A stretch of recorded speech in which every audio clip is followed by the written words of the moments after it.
We have two bodies to run on a daily basis Euro-Israeli relations. We have the Association Council, which is a council which meets once a year at the level of foreign ministers. Foreign ministers these days of the 27 countries, plus the High Representative of the EAS, plus the President of the Commission, plus the President of the Council, together with the Israeli Foreign Minister, meet and they give the vision for the relations. Only a month ago was the last, or actually the 10th meeting of the council, the Association Council, and in these council meetings, these are, as you can imagine, high-profile discussions, and the two parties really give the vision, how do we want to develop relations in the next 12 months? What is our end goal for the next 12 months? And they discuss everything. They start with politics and they end up with agriculture. Anything, everything. These are really thorough discussions. Now, who runs the daily relationship? This is what we call the Association Committee.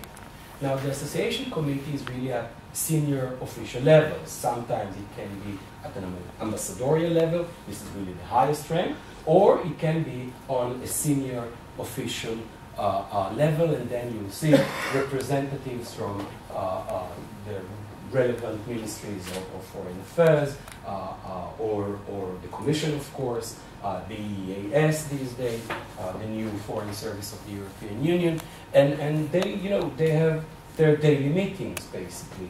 There are 11 subcommittees these days that run Israeli-European relations on a daily basis, and they cover everything, you name it. Intellectual property up to, high politics, anything. And they discuss it, they have meetings basically on a monthly basis, and this is really the barometer of EU-Israeli relations. In the Israeli-EU trade agreement that was signed in 1995 was very unique because of the two levels that it offered, that it presented basically in terms of EU dealing with third countries, with non-EU countries. The first one is that we are not talking only business, we are talking politics. This is something that we didn't see in former agreements that were signed with third countries. And we should be very clear and honest. I mean, it is clear that the association agreement was seen in a context, and the context was the political context. And when political relations were better, you would expect that the implementation of the free trade area or the agreement was a little bit better. When relations were not as good as they should be, you can imagine that we saw a different type of implementation. So, in a way, the free trade, the association agreement is, and it is still today, kind of a barometer for the two sides.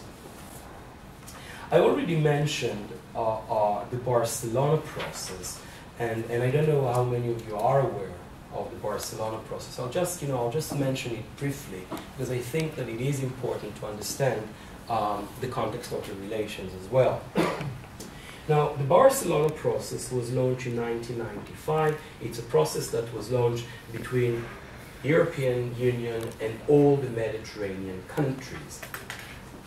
Now, you see that it was launched in 1995 with 15 EU member states at that point.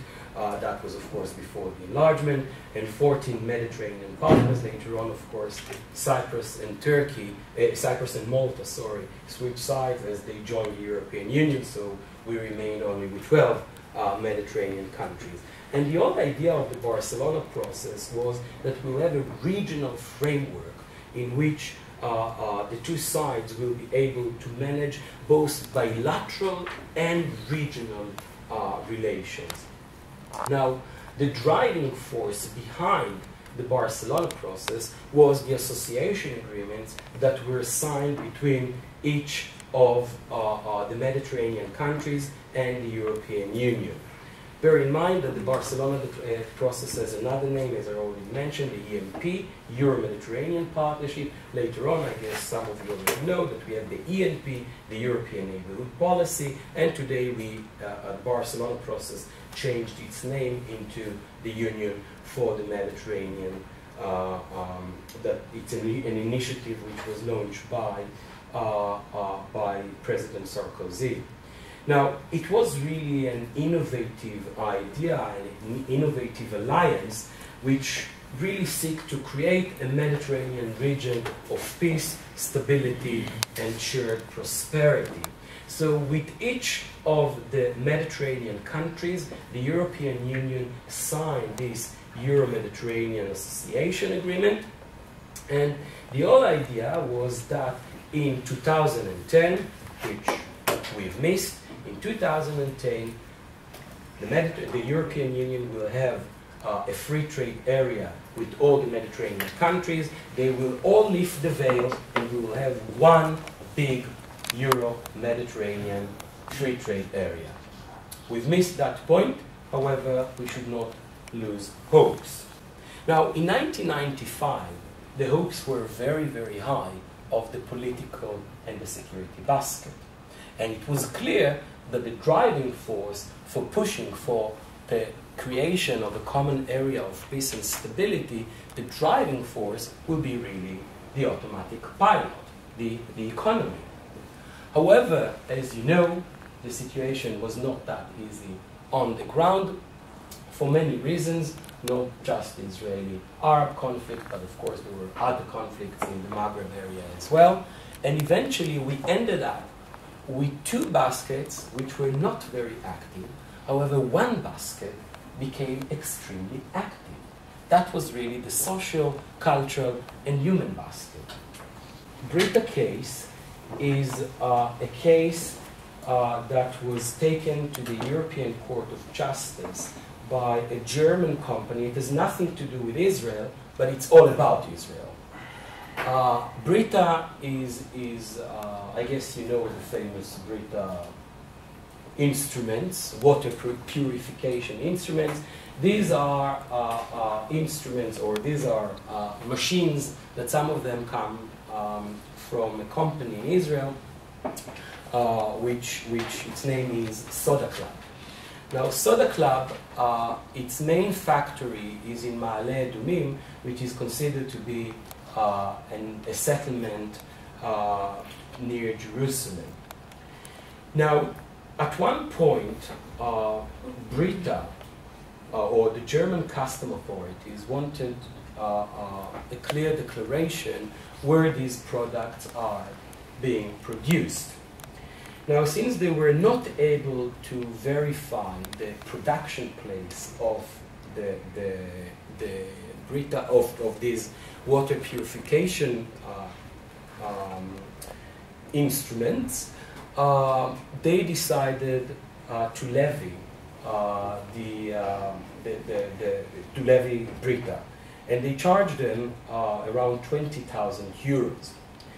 Now, eventually, this whole case was all about the borders of the State of Israel.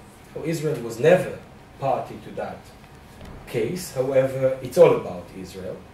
And in 2010, the ECJ ruled basically that products originating in the West Bank do not fall within the territorial scope of the EC-Israel Association.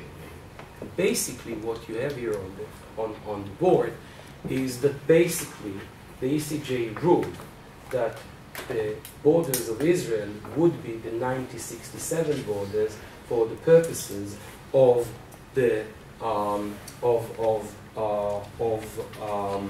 the association agreement. Now, that's why it is an important ruling if we are discussing EU-Israeli relations. Now, where do we go from here? It is clear to you that the EU is really Israel's major trade partner. By all means, to some extent, Israel is dependent on trade with the European Union. Israel is, by the way, the 27th most important trade partner of the European Union. You understand that the EU-Israeli Association Agreement is really the legal basis for the relations. It is a new type or a second generation of free trade areas that was offered later on to all the countries in the Mediterranean, and we will see that this is the model that was offered to basically to third countries. Don't forget the Union for the Mediterranean. I didn't touch it, but this is really the new name, the new game in town, or the new Barcelona, the relaunch Barcelona process. We have the 1994 Essen Declaration that granted Israel the special status. We have the European neighborhood policy and the upgrade process, which was not matured yet. And it is seen in Europe in a context of the Middle Eastern relations. And of course, the enlargement process had direct effects over Israel. Bear in mind that thanks to the enlargement process, Israel found itself in a more friendly European Union. Many more countries that joined the European Union are more aware to the needs of Israel and understand Israel in a different way than the old member states. And today I would say that the new member countries are definitely the strongest friends of Israel in the European Union. Now, let me be very honest with you. EU-Israeli relations are very good, but they are really uneasy. Don't think that what we discuss today don't see it only in a very, very positive way. There are ups and downs. They are very, very good, but really bear in mind that the sky is really the limit in terms of EU-Israeli relations, mainly because, not only because Israel really wants to develop its relations with the European Union, but because the European Union really understands the importance of Israel, that Israel was there always to be modeled, and the relations with Israel later on served as a possible model for relations with other third countries.